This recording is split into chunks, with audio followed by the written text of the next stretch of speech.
Merci, bonjour à toutes et bonjour à tous. Donc, je suis Jean-Christian Ray. Je suis plus maire de Bagnoles depuis 1 an. Mais c'est gentil, parce que maire... Merci de le préciser. C'est bon. Je Alors, comptais sur vous. je vous rassure, c'est mon premier adjoint, ça s'est très bien passé, c'est juste pour des convenances personnelles. Et j'ai gardé la délégation risque majeur et je préside l'agglomération du Garaud-Dagnin. Et maire depuis 2008, effectivement, on a eu des séquences où on a eu jusqu'à 12 cellules de crise en 3 mois d'affilée. Ce qui est très efficace, en tout cas qui présente un avantage majeur, qui est la piqûre de rappel, parce que du coup, on sait que ça peut arriver, et puis on grée les équipes, on fait toute une série de choses. Donc on n'oublie pas, on a la mémoire du risque, ça c'est un avantage majeur. Et l'inconvénient majeur d'avoir des crises à répétition, c'est que on finit par croire qu'on sait tout. Et à la matière des risques, la certitude est certainement le pire ennemi. Il faut avoir beaucoup d'humilité, parce qu'il n'y a jamais deux situations les mêmes. Je prends toujours le même exemple, mais une des premières inondations, j'étais à côté d'un ancien qui connaissait la rivière par cœur et qui m'expliquait que la rivière s'appelle la Cèze. Il m'expliquait que la Cèze allait arriver comme ça, elle allait monter, elle allait être inondée par ce côté. Et le temps qu'il finisse son explication, elle est arrivée par derrière. Et en fait, avec les fonds Barnier, il y avait eu un moulin qui avait été enlevé, il y avait eu un certain nombre de choses qui avaient été faites sur la rivière. Et tout à l'heure, ça rejoint ce que disait le précédent intervenant, enfin, ou quelqu'un dans la salle, je ne sais plus. Le fait d'avoir modifié les rives avait changé le comportement de la rivière. Donc vraiment, de jamais avoir de certitude et beaucoup d'humilité. Donc le maire est responsable de tout, partout, tout le temps. Mais c'est aussi un avantage parce que c'est la seule autorité qui est présente de partout. On n'a pas dans toutes les communes de policiers municipaux, de policiers nationaux, de gendarmes, sur les 36 000 communes, alors qu'on a des maires et des élus dont la responsabilité est notamment la prévention. Et en plus, les citoyens les connaissent. Ils ont l'autorité nécessaire, puisque c'est eux qui peuvent fermer des routes, couper un certain nombre de choses, évacuer des quartiers ou prendre en charge des citoyens. Et en plus, dans les mairies, en général, dans les communes, les citoyens connaissent très bien les maires, ce qui permet là aussi de rendre les choses possibles. Ce qui est difficile après, chez les élus qui, bien que responsables de tout, quelquefois, on attend qu'il y ait des drames pour se rendre compte, pour se dire plus jamais ça, et pour se rendre compte que ça peut nous toucher. Et trop souvent, les élus, là aussi il y avait un mot tout à l'heure, les élus changent. Heureusement que les fonctionnaires demeurent d'ailleurs, puisque c'est cette mémoire-là qui doit être conservée. Et il y a des piqûres de rappel à faire pour les élus, parce que quelquefois, on peut avoir tendance à croire que ça arrive que chez le voisin. Alors il y a des outils évidemment qui existent pour agir.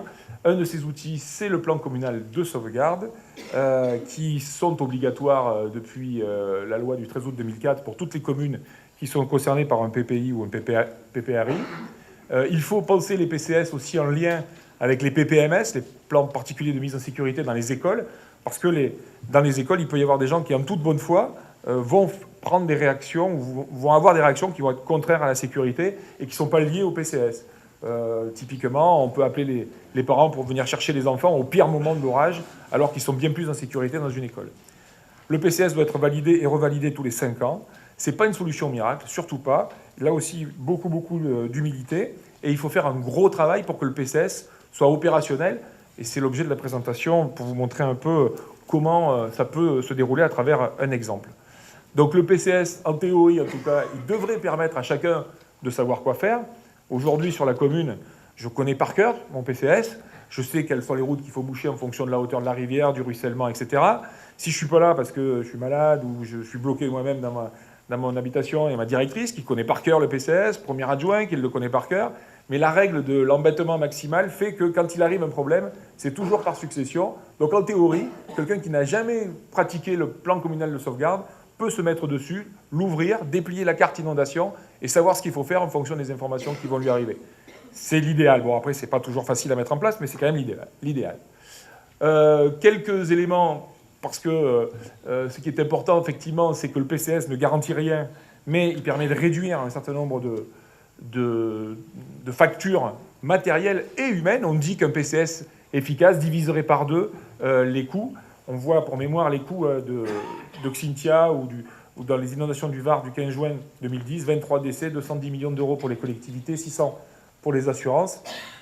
Si on est capable de diviser par 2, ce n'est pas des coûts moindres. Alors ça coûte de préparer un PCS, ça coûte d'avoir un certain nombre d'outils, mais il y a aussi des gains, on en parlait tout à l'heure, je pense que c'est quelque chose qui est très important. Les assurances disent que dans les prochaines 25 années, c'est 92 milliards d'euros qui seront dépensés dans les différentes réparations. Et d'ailleurs, l'Union européenne a déjà dépensé plus de 120 milliards d'euros depuis 5 sur ces différentes réparations.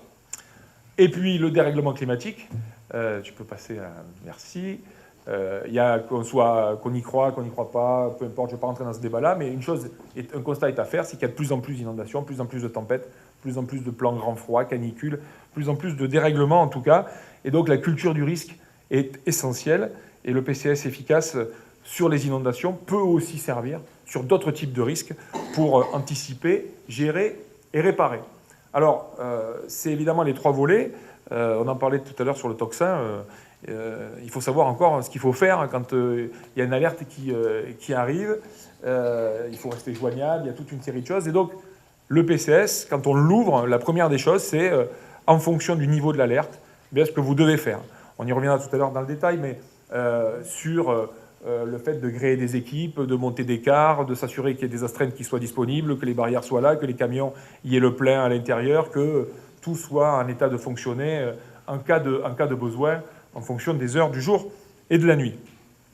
Il y a aussi, évidemment, sur l'anticipation, la connaissance phénomène du risque, c'est tout ce qui est autour des repères de crues, des expositions photos. Il y a toute une série de travail qu'on est capable de faire. Sur la surveillance et la prévision, ce sont les alertes météo, la préfecture, le SPC, tous ceux qui peuvent nous donner des informations. L'information préventive, c'est par exemple les 8 bonnes mesures à faire en cas d'inondation, monter à l'étage, de ne pas aller chercher sa voiture, toute une série d'éléments, les 8 bons comportements. Prise en compte dans l'urbanisme, effectivement, rendre les choses inconstructibles ou en tout cas avoir des bassins de rétention ou des vides sanitaires conséquents pour réduire la vulnérabilité.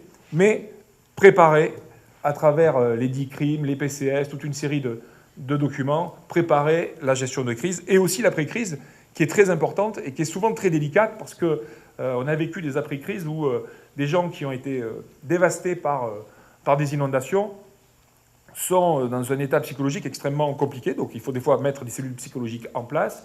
Il faut gérer des bénévoles parce que quand vous avez tout qui a été ravagé chez vous, accepter que des bénévoles viennent à l'intérieur pour remettre, pour fouiller dans vos affaires intimes et personnelles, c'est pas quelque chose de très très simple. Et puis accompagner les gens aussi sur les procédures à travers l'après-crise sur le lien avec l'État, la catastrophe naturelle, les déclarations, etc. Donc, et la communication aussi qui est primordiale. Je vois des pompiers, il me semble, au fond de la salle. Quand on crée la cellule de crise, il y a les représentants des pompiers, la police, il y a toute une série de gens. Et chacun peut communiquer. Donc il faut faire extrêmement attention de cette communication. Je me souviens, en 2014, il y a un pont qui enjambe la rivière dans la commune. Ce pont n'a jamais été coupé par la rivière, sauf une fois en 2002. Et donc, dans la mémoire collective, il y avait eu un mort, enfin, ça avait été très compliqué. Et il y a quelqu'un qui, à la télévision, a voulu sans doute faire un peu l'intéressant et a dit que le pont allait être coupé. Et donc, on a eu un retour d'information incroyable, des gens qui commençaient à paniquer parce qu'ils savaient ce que ça voulait dire et qui ne croyaient plus ce que nous, on leur disait, c'est-à-dire que ça n'allait pas être coupé parce qu'ils l'avaient vu à la télé. Donc, il a fallu faire des démentis. C'était extrêmement difficile. Voilà, après cette introduction très rapide, l'exemple des inondations du 9 août 2018 dans le Garaud-Dagnin. Donc, encore une fois, nous, on pensait avoir un bon PCS, mais je vous dis qu'il faut avoir beaucoup d'humilité, et vous allez voir pourquoi rien ne se déroule comme prévu. Donc, le 9 août commence la veille, le 8 août, avec un appel de la préfecture à 16h15 qui nous annonce une vigilance météo de niveau 3 orange, qui nous demande de déclencher le PCS et qui nous demande de prendre attache avec les opérateurs en météorologie. Donc on réunit la cellule de crise à ce moment-là, dans le bureau du maire, avec les pompiers, avec les forces de police, et on prend attache avec la société Prédict, puisque nous, notre prévisionniste, et je le salue, il est ici, c'est Prédict, donc on affine les prévisions avec lui, on prend là aussi rendez-vous pour le lendemain pour savoir quelles sont les heures à laquelle on va pouvoir avoir un peu plus d'informations précises. On contacte les autres maires de l'agglomération, puisqu'on est en lien, c'est l'agglomération qui aujourd'hui finance les Prédict, Cédralis, enfin, j'y reviendrai tout à l'heure. Mais après, ce sont les maires, évidemment, sur leur commune qui opèrent au niveau de la sécurité. Donc, on prépare les listes nominatives pour créer les équipes des services techniques et des élus. Donc ça, c'est tout simplement s'assurer, encore une fois, c'est parce qu'on déplie le PCS et on suit ce qu'il y a écrit. Donc, on a une alerte. Du coup, on prépare les équipes. On fait en sorte qu'ils soient présents au milieu de la nuit si besoin. On les rend d'astreinte. Alors c'est tout bête, mais ça veut dire que la dizaine de personnes potentiellement appelables, ce soir-là, il ne faut pas qu'ils aillent faire l'apéro, il ne faut pas qu'ils partent à plus de 10 km, il y a toute une série il faut qu'ils soient disponibles. Ensuite, on vérifie le matériel. Typiquement, quand évidemment on n'a plus d'énergie et qu'on branche le groupe électrogène, si on ne l'a pas vérifié, c'est évidemment à ce moment-là qu'il ne fonctionne pas. Mais pas que ça, les barrières disponibles, on les met sur le camion pour être prêt à partir. Je le disais tout à l'heure, on vérifie qu'il y a le plein d'essence, surtout en ce moment. On vérifie donc tout ce qu'il y a à réaliser. On prend les fiches actions et on déploie tout ce qu'on nous dit de faire par rapport à ce niveau de vigilance. Et peut-être la chose la plus importante, c'est l'annuaire, puisque aujourd'hui sur cet annuaire, vous avez tous les gens qui peuvent intervenir sur les communes, les astreintes pour l'eau potable, les réseaux de gaz, d'électricité, téléphonie évidemment, le pluvial, l'assainissement, la Croix-Rouge qui va potentiellement, on les prévient, on a une cuisine centrale qui fabrique tous les jours 100 repas de plus, qui ne sont pas jetés, qui sont réutilisés le lendemain si on n'en a pas eu besoin, mais au cas où pour pouvoir nourrir d'éventuels naufragés, des gens qui auraient été évacués, ou quelquefois des forces de police et de secours d'ailleurs. Et donc sur l'annuaire, il y a tous ces appels-là. Encore une fois, n'importe qui se met devant peut appeler pour dire attention, on a besoin de vous, en tout cas pour le lendemain. Et on va sur le terrain après, parce que rien ne remplace jamais le terrain. Donc on envoie donc des équipes. Donc la carte d'inondation est dépliée, c'est une grande carte qui dit, il y a l'événement météo et ensuite il y a l'événement inondation. Et sur l'événement inondation, sur la carte, il y a à chaque débit correspond une hauteur, à chaque hauteur correspond une action. À telle action, il faut barrer tel point, prévenir telle population, puis évacuer telle population. Donc pour l'anticiper, ouvrir des salles pour accueillir des gens, etc. Donc ça, c'est les fiches actions qui nous listent tout ce qu'il y a à faire, les numéros de téléphone des uns et des autres. Et ensuite, donc on va sur le terrain, je pense que ça doit être par là, non ? Voilà, on envoie les pots. Alors, nous, on a une police municipale, on l'envoie aussi, mais on envoie aussi les élus. Il faut savoir que ceux qui étaient, j'y reviendrai tout à l'heure, ce qui était très problématique le 9 août, c'est que c'était le 9 août. Et que les épisodes Cévenol, pour lesquels on est assez habitué, n'arrivent jamais en août, sauf le 9 août 2018. Donc, on va informer les campings, on fait le tour, informer les campings. Alors, moi, sur ma commune, ça se passait à peu près bien. Sur la commune un peu plus haut, Monclus, il y a un festival très bien. Il y a la presse peut-être ici, à La Réunion. Oui. Ils ont été informés. Bon, je vais prendre des mots. Donc un festival très bien, avec des gens qui du coup sont assez joyeux, on va dire ça comme ça. Et quand vous allez les voir pour leur expliquer qu'il faut qu'ils remontent avec leur camion de 30, 40 mètres pour ne pas rester en bordure de rivière. D'abord, il y a un problème de compréhension parce qu'il fait super beau la veille, donc ils ne comprennent pas bien. Mais en plus, vous mettez sur la route potentiellement des gens qui ne sont pas forcément tous en super état pour conduire le camion. Donc ça pose quand même la question de la responsabilité, parce que si vous les laissez là, vous savez qu'il va y avoir des problématiques pour le lendemain. Si vous les faites bouger, vous savez qu'il y a une problématique tout de suite. Alors bon, ça s'encadre, on les accompagne, on les aide. Mais en fait, prendre nous-mêmes le volant, ça c'est limite aussi. Bon. Recensement des activités, évidemment, on regarde tout ce qu'il y a le lendemain, et en fonction de ce que c'est, on prend des mesures plus ou moins différentes. Évidemment, la sortie en canoë des gamins, on a tendance à on l'annule, c'est sûr. La lecture au 2e étage de la médiathèque, bon, on peut éventuellement la laisser en place. Mais encore que ça dépend si l'orage, enfin, beaucoup de choses. Mais là, on liste déjà tout ce qu'il y a à faire et on va prévenir les gens. Sur les parkings. Donc, et puis on met une cellule de veille pour les élus. Donc là, on prend des quarts en général de 2 heures et on surveille avec les outils du SPC, avec Vigicru, avec Predict. On surveille les différents écrans. Aujourd'hui, grâce au smartphone, on a tout sur place, donc on n'est plus obligé de rester dans les bureaux, mais on peut le faire depuis chez soi. Et donc, toutes les 2 heures, on appelle l'élu d'après qui va surveiller également. Donc tout ça est mis en place et on se donne rendez-vous pour le lendemain matin à 7 heures dans le bureau du maire, sauf s'il y a autre chose qui peut se passer entre-temps. On avance. Donc le lendemain à 7h, nous, à Bagnols, il ne s'était pas passé grand-chose dans la nuit, donc c'était plutôt pas mal, on dit qu'il n'y avait rien de particulier. La société Predict, donc on s'appelle et ils nous disent que c'est en train d'arriver sur Bagnols et que c'est déjà en train de tomber sur Monclus, Saint-André de Roquepertuis. Il va tomber 220 mm d'eau en 2 heures sur cette partie-là de la rivière, donc c'est quelque chose vraiment, colossal et d'important. Donc du coup, sur l'orage qui arrive, il est 10 heures quand on nous dit que cette fois-ci, donc mobilisez-vous, c'est un étage de plus sur ce qu'il y a à faire. Donc là, toujours pareil, on suit notre PCS. Sur mobilisez-vous, on sait ce que ça signifie. On regarde les mesures qui sont à prendre. On a des risques de ruissellement, donc on va chercher les dégrilleurs, on va chercher un certain nombre de choses pour les nettoyer. Et là, à ce moment-là, évidemment, on a un souci puisque Monclus, donc les maires concernés, font également le tour des points vulnérables. Et à ce moment-là, on perd la connexion avec Monclus. Donc Vigicru, qui a des cellules pour nous dire à quelle hauteur, le débit, etc., on perd Monclus. Alors, perdre Monclus, comme ça, ça ne paraît pas très grave, mais pour nous, c'est super important parce que ce qui se passe à Monclus, 6 heures après, ça se passe à Bagnoles. Donc ça nous permet d'anticiper les choses. Et là, Monclus disparaît. Donc du coup, c'est Monclus avec un L, hein, je vous vois sourire, mais... Le bus s'y arrête, je vous confirme qu'il y a l'arrêt de Monclus, mais vous pouvez y aller, c'est très joli. Donc je m'avais fait perdre du coup là.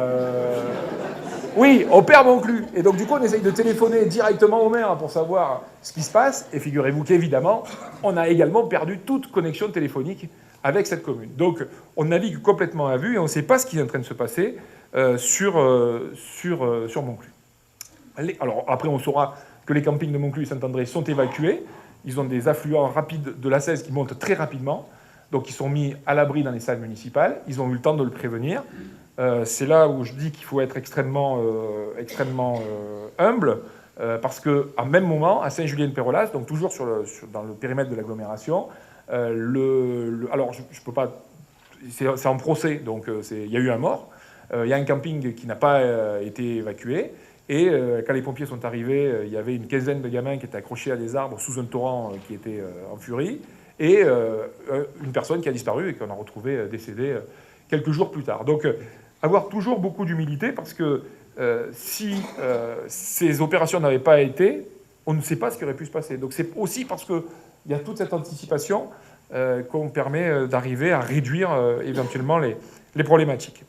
Les campeurs étaient... Dans les campings, c'est facile, mais tous ceux qui sont dans le festival et qui sont un peu épars, c'est très compliqué de les localiser, de les retrouver et de leur dire, encore une fois, de se faire héberger dans le village. Donc, beaucoup d'humilité. Donc nous, vers midi, alors je sais pas où c'est qu'on en est, mais donc nous, on comprend que la 16 est en train de réagir très vite. On échange avec nos opérateurs qui nous disent qu'effectivement, c'est en train de réagir très vite. Et on retrouve Monclus par téléphone. Alors, miraculeusement, il y avait WhatsApp qui marchait. C'était assez étonnant. Donc, je pense qu'à la mairie de Monclus, il y a dû avoir un bout d'Internet qui a fonctionné. Et par WhatsApp, on est arrivé à communiquer. Et le maire était descendu physiquement à son échelle pour nous dire à quelle hauteur c'était. Et il nous apprend qu'on est au-delà de 6 mètres. Donc, nous, on sait qu'on va être à plus de 6 mètres. Et là, on regarde sur le PCS, donc que je croyais être bon, que je maîtrise, machin, etc. Et on n'a pas la hauteur à laquelle le camping est touché. Pourquoi ? Parce que le camping est touché en juillet et en août, et en juillet et en août, il n'y a pas d'inondation, sauf le 9 août 2018. Et donc, du coup, on se retrouve à aller voir le camping pour essayer de trouver l'information pour savoir à quelle hauteur il est touché. Et aujourd'hui, je le sais par cœur, c'est 5,35 m. Donc, comme vous savez qu'on dépassait 6 mètres, donc la gérante du camping nous dit que sans doute à 5,35 m, le bas du camping est touché. Il y a 400 campeurs, 400 Néerlandais. Alors les Néerlandais sont formidables parce que vraiment ils sont d'une obéissance magnifique. Donc elle a donné des informations en néerlandais. On a décidé d'évacuer le camping, 400 campeurs. Il faut savoir qu'ils ont du matériel qui vaut plusieurs dizaines de milliers d'euros. Donc ce ne sont pas forcément des gens qui spontanément vont abandonner leur caravane ou leur camping-car, etc. Donc ils sont quand même attachés à leur matériel. On a sécurisé avec de la police avant, après, pour faire des petits cortèges. On a ouvert une salle municipale, mais je vais peut-être y revenir, parce que sur le camping, quand on décide de l'évacuer, c'est un camping privé, donc en théorie, on n'a même pas l'autorisation de le faire, de prendre la décision de le fermer. On le fait parce qu'on se retrouve dans une situation où il faut prendre la décision. Donc, quand on décide de l'évacuer, on ouvre. Donc, on a une salle de référence pour accueillir les naufragés de la route. Je vous le donne en mille. Qu'est-ce qui se passe dans ces salles au mois d'août ? Elles sont en travaux, évidemment, parce qu'en travaux, en mois d'août, on n'en a pas besoin. Donc, on trouve quand même une autre salle qui était disponible, mais c'est quand même pas simple. On garde le parking pour garer 400 caravanes, 400 campeurs, et on se met au néerlandais très vite. Donc je passe très vite parce que je suis en retard déjà. Donc du coup, on constate que 5,35 m, c'est le niveau où le camping est touché. On l'intègre dans le PCS, on l'actualise. Le 9 août à 19h30, la crue atteint 7 mètres dans la soirée. Donc on a très bien fait d'évacuer le camping parce qu'il y aurait eu beaucoup de difficultés si on ne l'avait pas fait. On a suivi encore une fois le livret opérationnel dans lequel on retrouve toutes les informations à faire. On communique, on envoie un message, on a un système, un automate d'appel qui s'appelle Cedralis, qui nous permet de joindre toute la population, que ceux qui sont concernés par le risque inondation, parce que le matin, à 7 mètres, c'est pile la hauteur au-dessus de laquelle on commence à évacuer les premières maisons. En dessous, il n'y a rien. Mais par contre, les gens, quand ils ouvrent les volets le matin, ils ne savent pas si l'eau est en train de monter ou en train de descendre. Donc on lance un message en disant que le pic de crue sera autour de 7 mètres pour que le matin, il n'y ait pas de problématique particulière. Voilà, donc on intègre 5,35 m, on intègre qu'il faut 4 heures pour évacuer le camping corps et biens. On réunit les maires pour un bilan, l'alerte a plutôt bien fonctionné. Les dégâts sont importants sur l'agglomération, il y aura un mort et 1 million d'euros de dégâts. Et on réunit tous les acteurs pour les aider dans les différentes démarches à venir. Rien ne remplace le terrain, c'est vraiment le retour d'expérience principal. Rien ne se passe jamais comme prévu, le capteur tombe en panne quand on en a besoin, évidemment. L'épisode Cévenol arrive au moment où il ne devrait pas arriver. Rien ne remplace le terrain et cette vision-là du terrain. Et puis en conclusion, donc, le PCS est un outil formidable, mais en aucun cas une solution miracle. Ne jamais oublier, jamais oublier les inondations, mais ne jamais non plus avoir de certitude, parce que le rôle, encore une fois, des élus est central dans la prévention, mais quand l'événement arrive, après c'est les pompiers, c'est évidemment l'action qui prend le relais, et nous on a une grosse responsabilité pour sensibiliser, pour expliquer tout ça le plus en amont possible de la conséquence des inondations. Voilà.